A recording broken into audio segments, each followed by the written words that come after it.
Yo, yo, yo, yo. Besties, we're back. It's What up? 2025. Back at it, y'all. New year, new New us. year. New year, new us. Look at this beautiful background. Do you love I know, it? I right? hope you love it.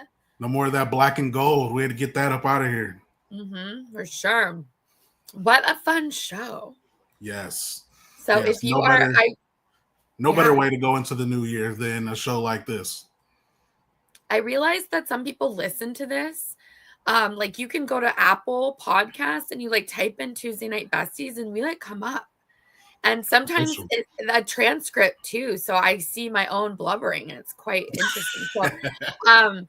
But I decided like that's changed my perspective. So just in case you're listening, we'll have to give you the visual version of our jokes sometimes.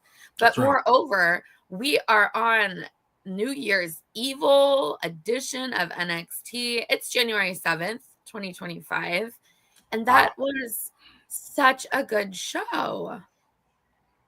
Very, very, the best NXT PLE type show we've had in a while. I was a big fan of tonight. There's literally no complaints. There's nothing to complain about, which was, coming after Raw on Netflix last night, which everyone had something to complain about Raw on Netflix. So coming with this show 24 hours after that, I couldn't be happier, man. There was a lot of great that happened tonight, and a whole lot of next step forward into the new era of NXT on the CW. It is time. Yes, it is.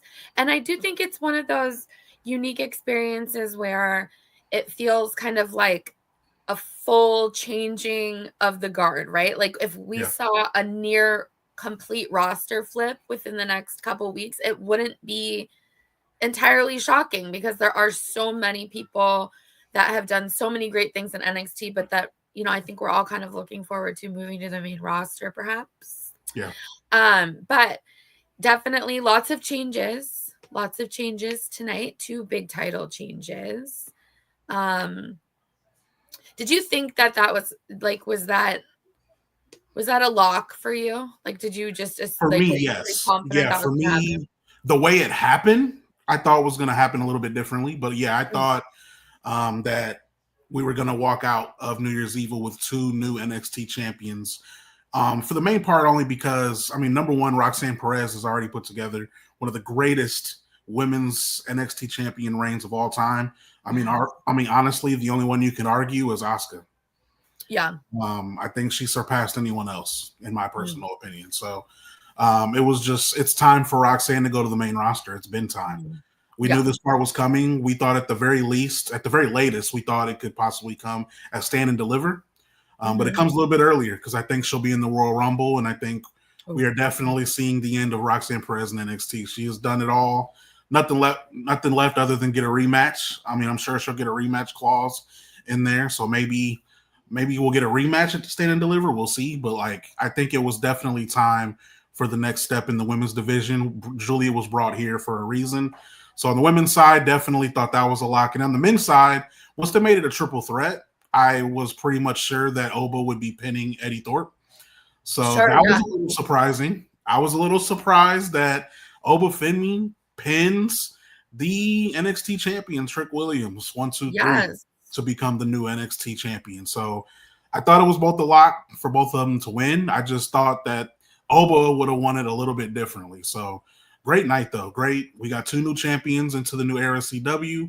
We got Julia, the new women's NXT champion, and Oba Femi is the new NXT champion. Let's see. CJ is in the chat. Hi, CJ. I am also glad that Julia won. CJ? Yes. I came ready. There you go. You did come game ready. There you came go. Ready. You know what I'm saying? That's nice. Back to the Julia. That was solid one. But also, I agree. So I think that. See, I think we need Trick Mello Gang back. Really? I think we need Trick Mello Gang on SmackDown. I think that is something that SmackDown is missing right now. I think we deserve them back together. I think they both. I could see Trick, after losing his title, getting, taking a little bit of a turn in his personality a little bit. Like I'm being a little bit tired of this thing. So I could, and Melo, I think Melo needs a little something else. Something's missing. He's been putting together some great matches, some great behind this, backstage segments and promos, but I feel like we need Trick Melo Gang back. So while I think he should go to SmackDown in the main roster, I would like to see him and Melo back together. That is a great shout. I think that they could also be heels or faces. Yeah. Because depending on how it shakes out, like how many there are, because there are like a good number of heel tag teams right now.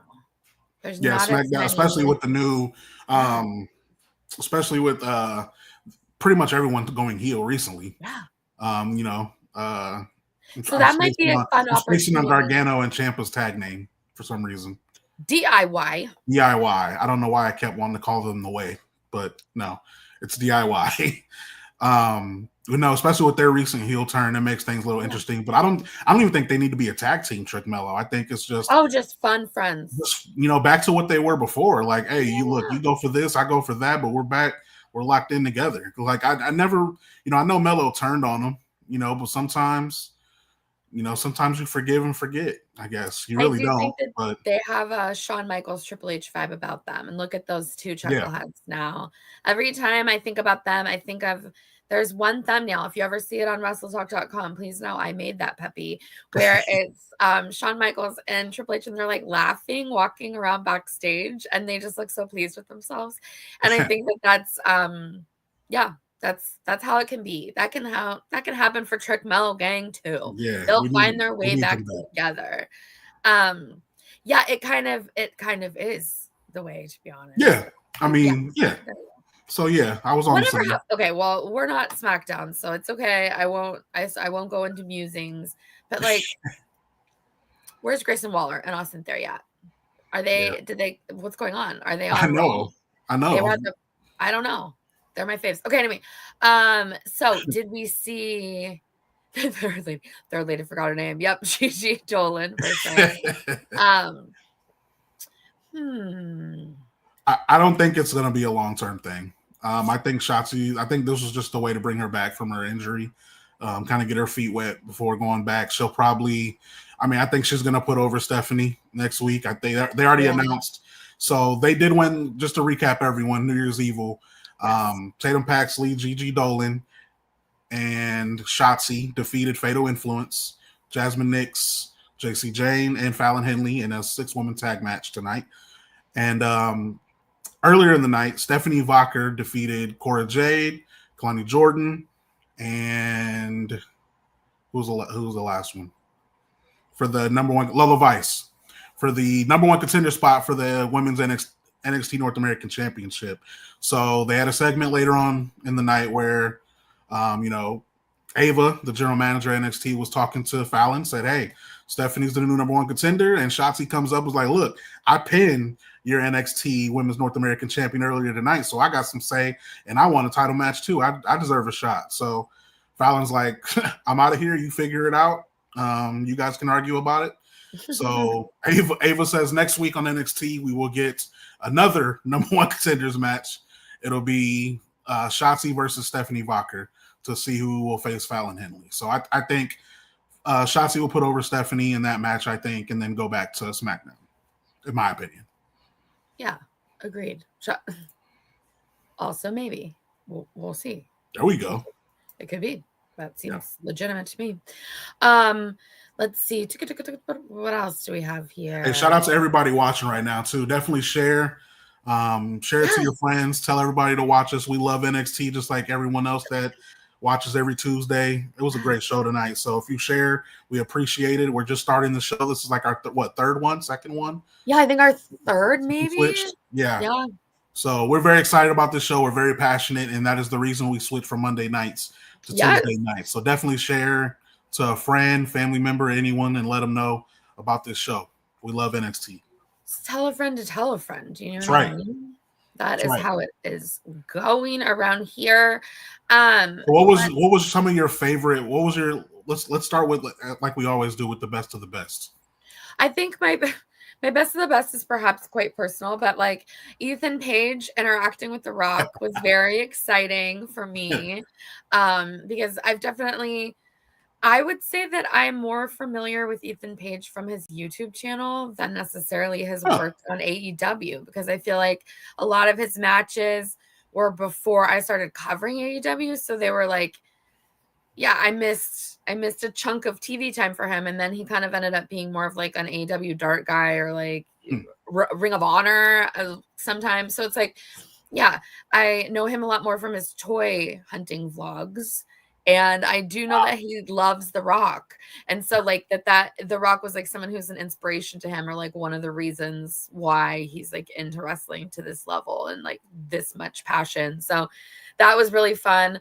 I also thought that it would be let's just call up Ethan Page. I mean, I'd hate to lose him, but honestly, Ava said in front of The Rock, "Oh, I can't wait until he gets called up so I don't have to deal with him." It's like, hello, there we go. Like that's all we need. Like just push it forward from that point. Like we're good. We'll miss him, but he is someone who I'm excited to see what they can do on the main roster. I just feel like him and Trick can go fight even on the main roster some more. I mean, I enjoy their feud a great deal. I don't think that they necessarily have settled the bad blood betwixt them. So I think that is over, because I mean, Ethan Page won the title without even like, let's not forget how he won the title to begin with before Trick took it back. I mean, that's true. I just feel like he should continue to harass Trick for all eternity. Like that is also, you know, to kind of going piggybacking off of Ethan Page and Trick's feud. Trick really needed this match tonight. His last title match against Ridge Holland was a dud. Yeah. It was horrible, very forgettable. So he really needed another match, because we all can agree that Trick is probably on his way out as well, along with Roxanne Perez. So like, I feel like he needed at least one more banger as champion. And until Eddie Thorpe came out and ruined everything, Oba and Trick were putting on a banger. It was a banger. So I think we're gonna get them one-on-one before he leaves. Trick's gonna say, "Let's run it back." Wasn't even I got hit by a chair by Eddie from being, he's gonna have some kind of something to complain about, and he'll get his rematch clause. But I think he really needed that match tonight, because Ethan Page, that feud was great, and then it just went downhill after that. Wasn't feeling the Ridge Holland feud at all. So I think that it was a big night for Trick in that. So just piggybacking off that. That is definitely a big moment tonight, in terms of good and like best of the best. For me, it was pretty simple. I mean, we could have picked any. I mean, any point. I mean, really, you could have picked anything to be the best of the best, because tonight was so good. But I just want to highlight the women. I mean, the entire first hour or so was women. Literally, the first 3 matches of this card was women matches. So it almost felt like a mini evolution. A little bit. It was awesome. I gotta say, like the whole first half of the show was women's matches. You started off Julia Roxanne. I could watch a million times over. Like, you can't start it off any better than that. So I wanted to highlight that. My best of the best is the first hour women's matches. Start off with Roxanne, Julia to kick off things. Julia is the new NXT Women's Champion. You go straight in, no commercial, no nothing. Straight into the number 1 contender for the NXT Women's North American title match, Fatal 4-Way, and then straight into the women's 6-woman tag match. So like, great first hour NXT tonight, New Year's Evil. That's my best of the best for sure. MDB's here. Oh, oops. Oh, what up, MDB?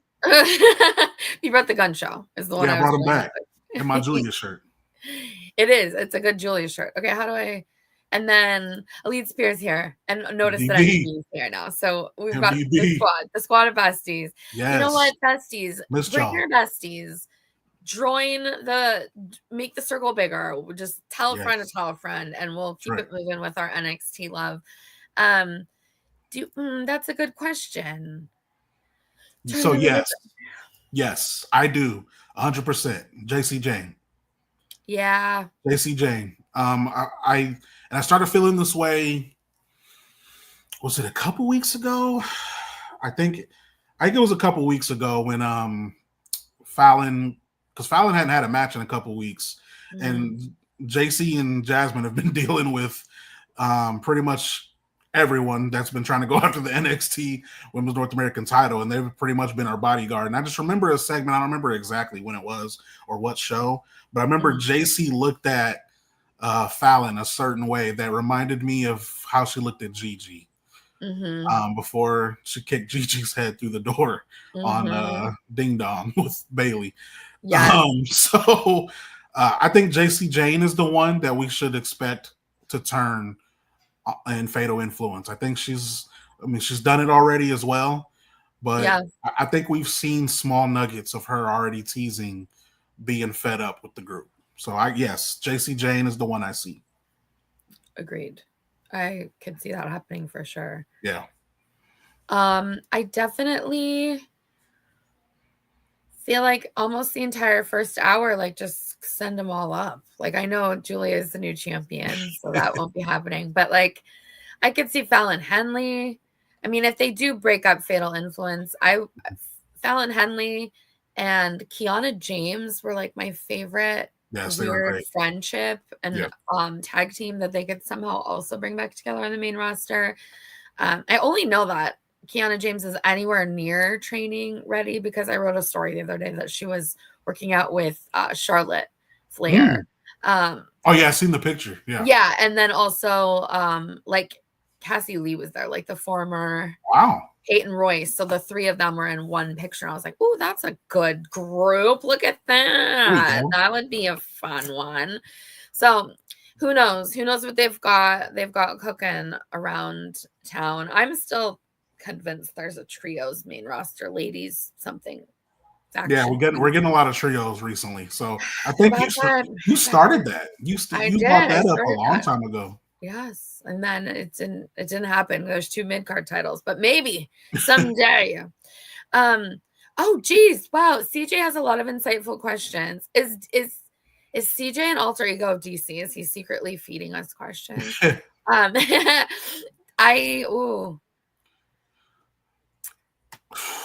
See, that's tough. That's tough.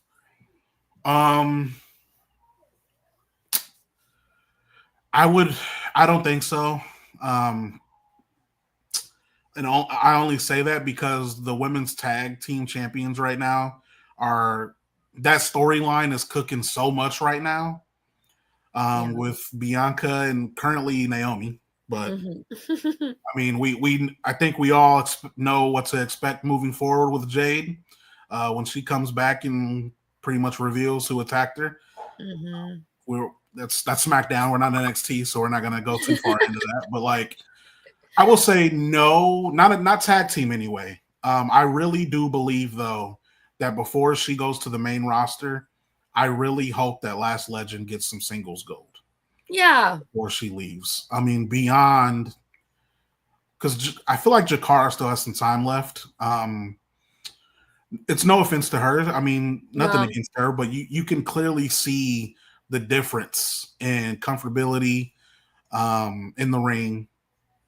Lash, she just has more time in the ring. She's been in the ring longer. She's been able to work with people longer, so she looks more comfortable. Lash is more ready for the main roster than Jakara to do anything like that. So if they were to win gold, I would hope it'd be Last Legend first. To be completely honest, I was hoping she would have been the first NXT Women's North American champion when she was involved in that. So I would say Last Legend. I would hope she wins gold, but not as a tag team, no. I realize that if you are listening only, I sometimes don't read what the chat said. So I need to do that because then Elite Spear followed up with, now that we mentioned Metaphor, what are we doing with Noam Dar? Poor guy's training, but we need plans for him. Do you think that Metaphor is going to reunite as the 4 of them? I don't think so. He's healthy. I'm not sure. I'm not sure either. I hope at the very least, I hope Noam Dar returns with the girls. Yeah. And maybe a new member or something. Oro Mensah's been doing a lot of stuff by himself on NXT Level Up and stuff. So, I mean, I hope that they're still together because I was really enjoying them, to be completely honest. Like, especially when they hosted the pay-per-view, I think was a Halloween Havoc that they hosted. Yes. Yes, they did a great job. That was a great introduction to their characters. I think they did a great job. So I hope so. I mean, before I think Dar got injured, I believe. he was feuding with Trick. So like, I mean, they clearly had big plans for him. So I'm hoping that they kind of either return that or at least go back to, you know, putting him in that title picture, because I thought he was doing a good job. Yeah. Someone else who's kind of been a sleeper hit of this holiday season, in my opinion, is Lexis King. Yes. He retained. I bet you hated Lexis King, though. Okay, like, I hate him, but now that I'm supposed to like him, it's like, I'll do what I'm supposed to do. Does that make I thought sense? you were like MDB is with Sami Zayn. Oh, no, I don't hate him. I think that he's, I think he was so annoying on purpose. And like, he was really good at being annoying. So yeah, he annoyed me immensely. But now that I think he's supposed to not annoy me anymore, I think I'm supposed to be like, overcoming adversity, Lexis King. You're a sweet guy. I don't know. I don't know. I'm not sure Lexis King's not gonna be my Cody. You know what I mean? I'm not gonna be like Lexis King crybaby over here. Although MDB will never let it go. Biggest hater in town, and we love you for that. We do love you for that. MDB is sticking to business. Yes, yeah, he doesn't play around. He's not a flip-flopper by any means.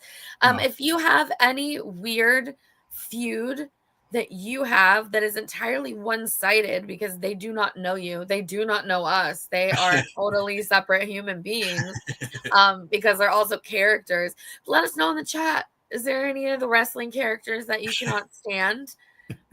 Because I'm supposed to hate Ethan Page, but I don't. So it's like I definitely do not hate Ethan Page. I am a big Ethan Page fan, to be honest. Love that guy. You brought up Lexis King. He had a big moment tonight too. Like you said, we're supposed to like him now. He got a big ovation tonight. With his, he won the NXT Heritage Cup tonight, defeated Charlie Dempsey, got a nice ovation. So that was weird. It's weird to adapt to someone that's been hated so much since they've been here. And then just like at the snap of a finger, their baby face, and got a good reception from the crowd tonight in LA. So shout out Lexis King. Very underrated moment for him tonight, winning the Heritage Cup fair and square. Shout out to him. What I think is a little bit fun about taking NXT on the road is that you have fan interactions that are not exclusively bound to people who are very like plugged in. I would say this is like more of this general population. So someone like, if you just see Lexis King's entrance now, like if you just see only what you saw tonight, you probably would be like, yeah, the good guy won, because like you're not sitting around being like, oh, that guy is so annoying. But I do think he does a great job of being obnoxious, and hopefully is, able to transcend that. Oh, 1 second, MDB. I didn't know that Jon Moxley's also on his S list. Wow.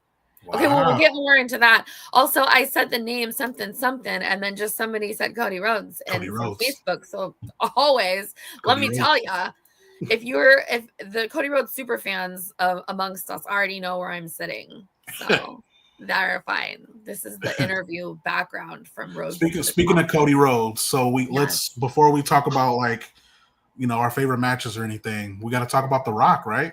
We do need to talk about The Rock's promo to in the show. He mentions Cody Rhodes, mentions all the people on social media that, 24 hours, The Rock already seen it all on social media. What'd you think of his promo talking about Cody Rhodes tonight? I feel like the last 2 nights, and I don't know if this is a hot take, but I feel like the last 2 nights of WWE television across the board, and from the moment it starts to the end of the moment the post show ends, have been very much what The Rock told us. Like, shut up and enjoy the ride, because what you think you're gonna fantasy book, you know what I mean? You can try to figure no, it's good. I feel like both of these nights have sort of pivoted. Like, if you were to looking at it politically, I would say to the middle. Like, they're not necessarily, it's not that they don't care about the hardcore fans, but I think this is a different era, and this is a different focus. And so things like Lexis King being really over with the crowd in the moment. And so now he's a face because when we take him on the road, people love to see what he's doing. You know, like there are these things that are a little bit not like a full-on middle finger. Like I feel like Vince used to just fully give us all the middle finger, right? He was just like F them all. Like he did not care. I don't feel like this is as spiteful of an F them all, but like it is perhaps don't take this so seriously. This is a television program and things change and you never know. Like how many times on soap operas, I'm a soap opera kid. Yes, like I was raised by those. Yeah. So how many times you have like Erica Kane, that's the ultimate heel and face. That lady could not get it together whether or not she was good or bad. She'd flip depending on who her husband was. So I think it's conceivable that The Rock, I also think it is a final boss and Hollywood Rock consistent character detail for him to blow with which way the wind blows, right?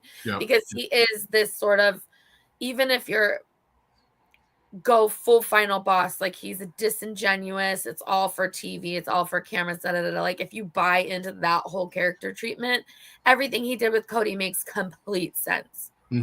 Because that's what a politician would do. He's been gone for a year and this is the most important person in the company. He's going to, even if it makes him cringe on the inside, like he said on NXT, he's always how many steps ahead of us. I feel like you come back to kiss the ring. Otherwise you look like a petty bitch. And so that's not what you're going to do. So I think the last couple of days of WWE have been really fun for me as like a fan. And I don't know if that's because I'm not covering it.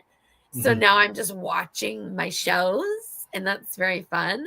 But I do think there's kind of, I feel like that message came from The Rock yesterday to a degree, but almost like, let me say it again tonight on NXT. Like, don't get too invested in trying to figure out what's happening next. Just, enjoy sit the back ride. and enjoy That's it. a good reminder for us all. We can enjoy the ride. It is. We all, I think we all get caught into it sometimes. We all get caught up in it. You know, we go online and say, oh, this doesn't make any sense. I caught myself yesterday. I did it yesterday too. And I deleted it because,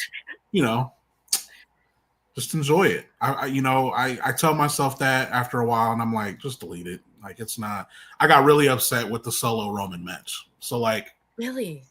I did. Did you feel like it was too schmozzy? Like there was too much shenanigans? A little bit. I just, without going too far on the Raw. Yeah. I just think the people are asking for it. Matthew says Mr. Yeah, no. We don't do Raw anymore. I wish we did sometimes, but like it's a lot. It's a lot to do on Monday nights for us. A late show too. Yeah, late show. We got kids, man. Tuesdays are easier.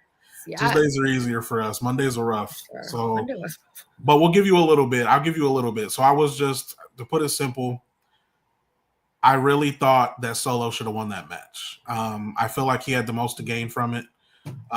Where Roman loses, and it's like, I mean, he's not going to lose straight up. He's not going to, it's going to take some crazy stuff happening in order for Roman to lose. I think they just built Solo up so much. And I think him losing like that tears him down because now it's like, what do you do now?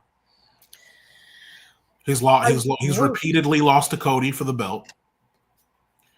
They lost at War Games.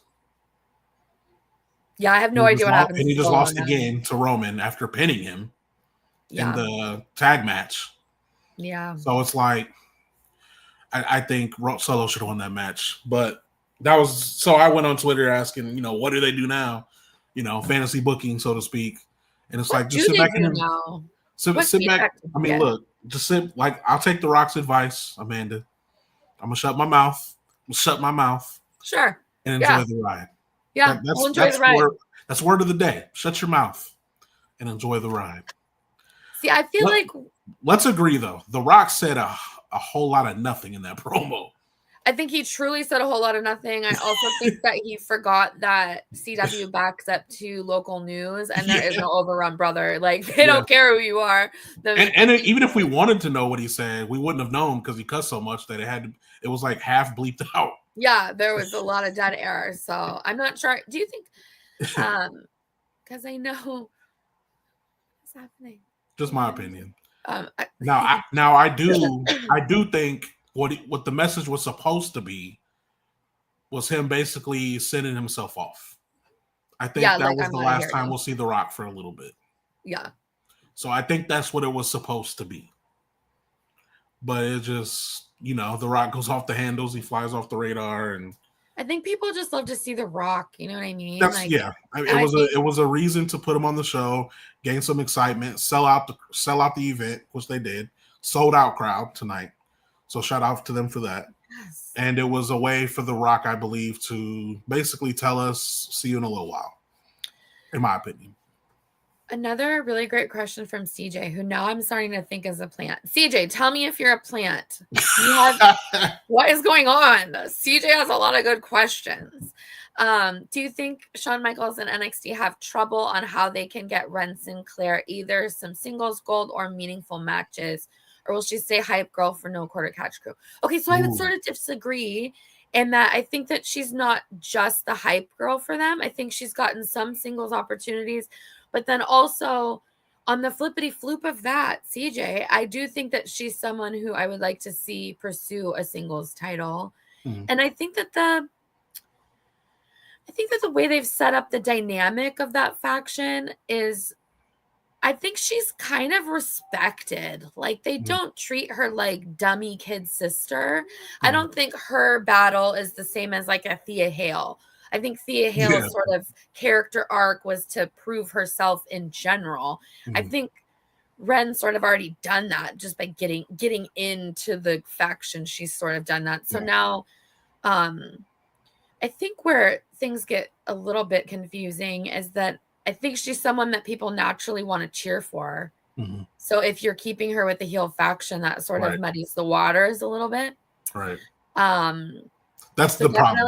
From that aspect, yeah, I would say, I think we should find some way to pivot. I bet that could be accomplished pretty easily from them. Like,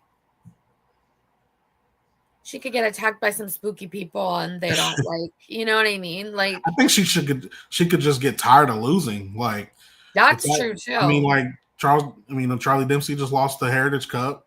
Tag team lost their chance for the tag team titles. And I think she's definitely she's just like, this sucks, I'm out. She's definitely already established herself as a single star anyway. Her performance in that Iron Survivor match was solid. I mean, she was one of the MVPs of that. I mean, I know she got pinned a lot and was like the main person to get pinned, but she made that match. Her spots in that match is what made it. So, and she got a big ovation from the crowd when she got her first pin. So, I think she's showcased her abilities already, and I think we're just getting started. I do believe that she will win some singles gold on NXT for sure. I don't think they'll have any trouble at all. There you go. CJ has another insightful question about my favorites, Hank and Tank. And my least favorite, Hank and Tank. I'll let you answer that one because I'm not going to answer it nicely. Do you hate Hank and Tank? Wow. I don't hate them. That's a strong word. That's okay, hate is a strong word, but that is a very strong word. I am just not. Favorite? So you're not about the life. You're not about it. It's just not a good one for you. This is not for me. That's what we say, right? When we don't like it, this is not for me. You know what? I bet it isn't. It just not everything is for everybody. You know. Right. Yeah. I think it is. Put the question up again, though. What exactly did he ask? I honestly seen Hank and Tank was just like, nope. You noped out at the Hank and Tank. Do you both feel, I guess we will not, but do you Hank and Tank will win anything, or do you think they'll keep them around as tag team punching bags and they're a good crowd pull? I think that they are. Okay, so I had a very interesting experience where I went to Monday Night Raw. It was a big show that I would argue had every major star except Roman. But other than that, like, there was a dark match from Cody on top of it all. It was CM Punk, it was Seth, it was the whole kit and caboodle. And the person I went with only ever now cares about Brutus Creed. Specifically Brutus of the Creed brothers, but the Creed brothers were what stuck out to that person from an entire night of perhaps the highest caliber stars the company has to offer. And so what I would say is that similarly to the Outrunners appeal in AEW if you're an AEW person. I think that Hank and Tank could fulfill that tiny pocket that you really only need one on each show, but you got the Creed brothers on Raw. I think you got Pretty Deadly on SmackDown. That's a very kitsch thing. That's a very niche, but it's also incredibly visually clear to anyone who has even shown up for 10 minutes. They can just go, oh, those guys are goofballs, right? So like Hank and Tank, you can easily read what that character is. Will Hank and There's Tank... no long term with that though, because like they can't do that on NXT forever. No, you cannot. You certainly cannot. And I don't think that you can do that on NXT and that get you to the main roster.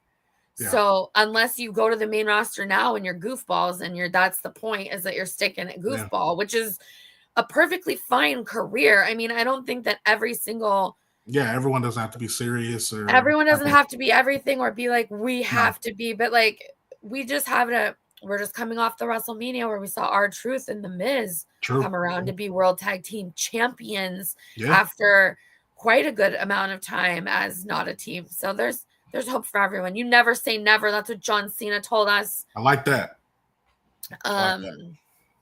Yeah, I do. You noped out at Hank and Tank though, huh? Yeah, I could see it. Do you think Gallus is out? I hope Gallus is called up. I think they're getting moved up. I think they're very quietly. I went to, was it Raw? I know I went to a SmackDown show, but I went to the Raw show as well, and they were a dark match on there too.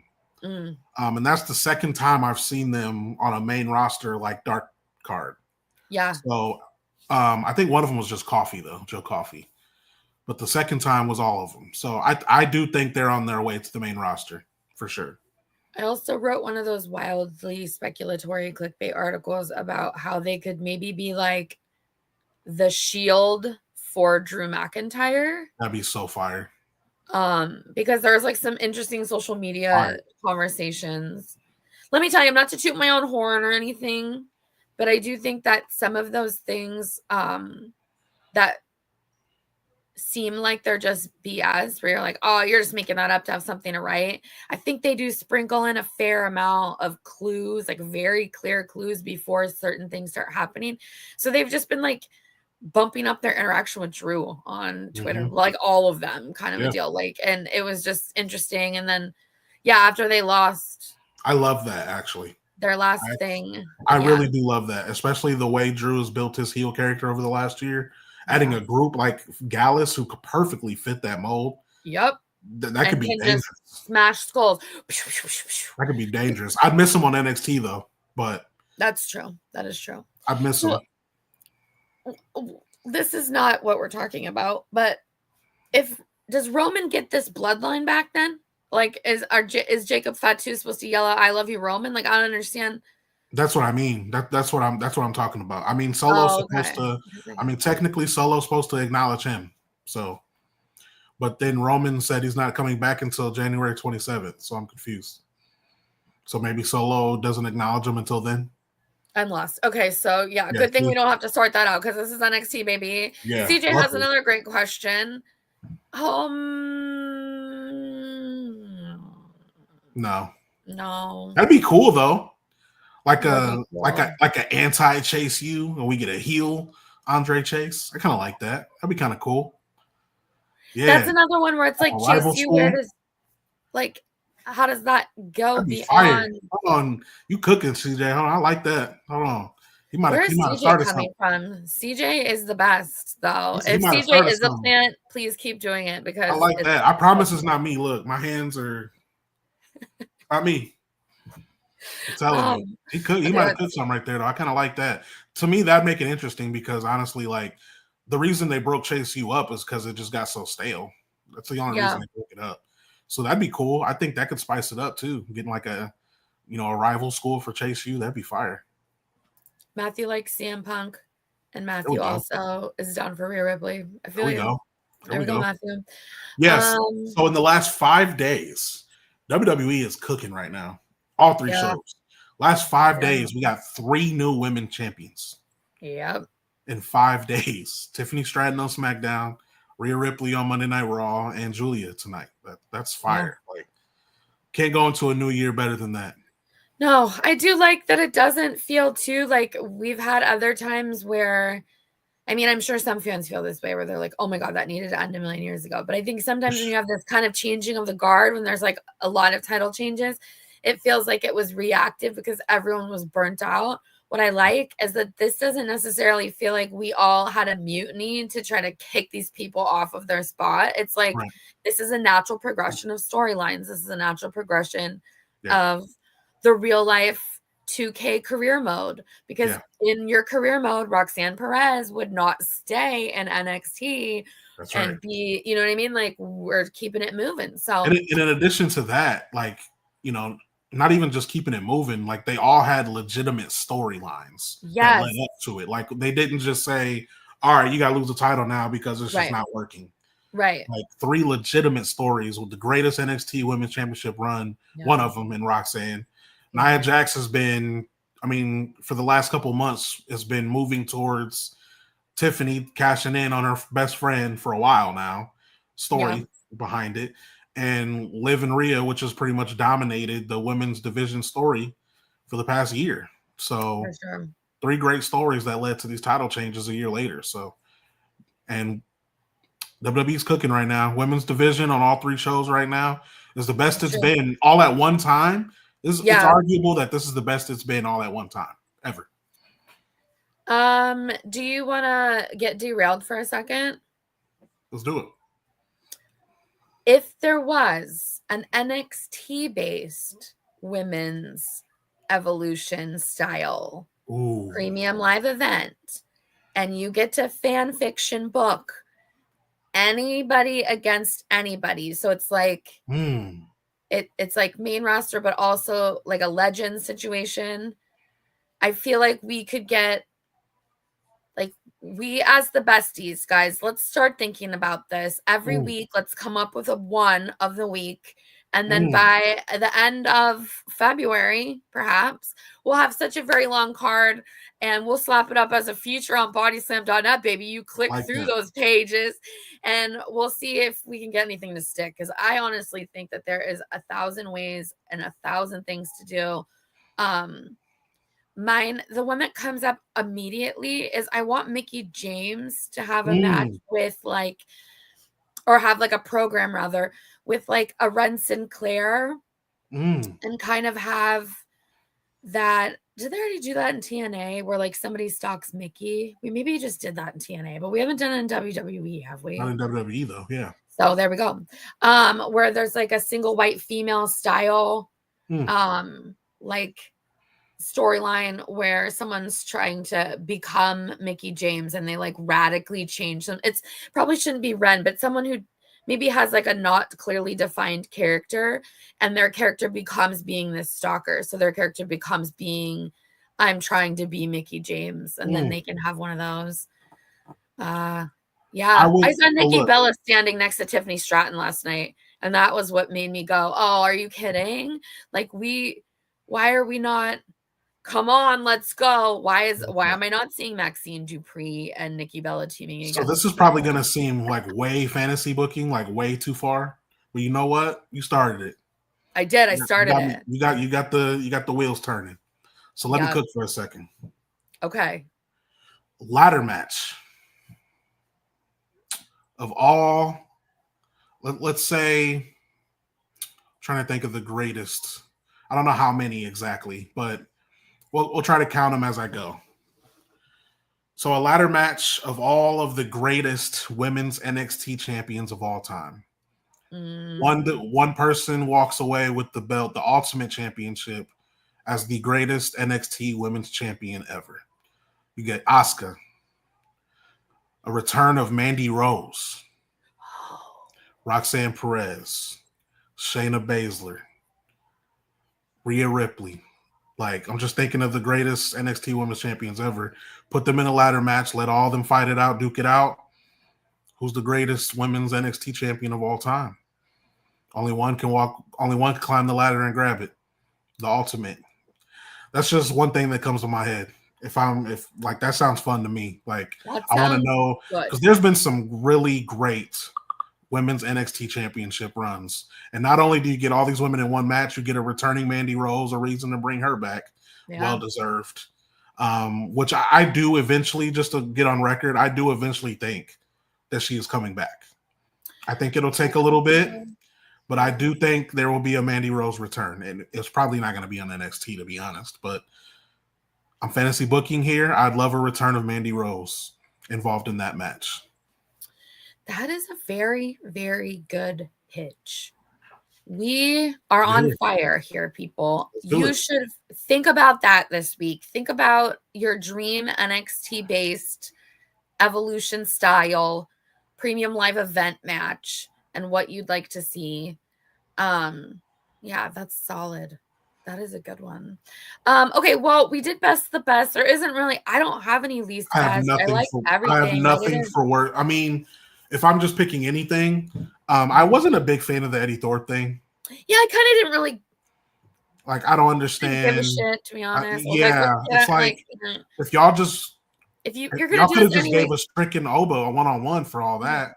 Why we do all this? Yeah. Just it's like I wonder. So for me, that was the only thing that I was like, "What the hell is this?" That was it. Just Eddie Thorpe getting attacked by Obafemi. He doesn't start the match, and then all of a sudden, halfway through the match, in the middle of Oba and Trick putting on a banger, he comes out and ruins the momentum, and you could see it. It clearly like messed up timing and messed up everything. So that wasn't hitting for me. I didn't like the whole Eddie Thorpe thing.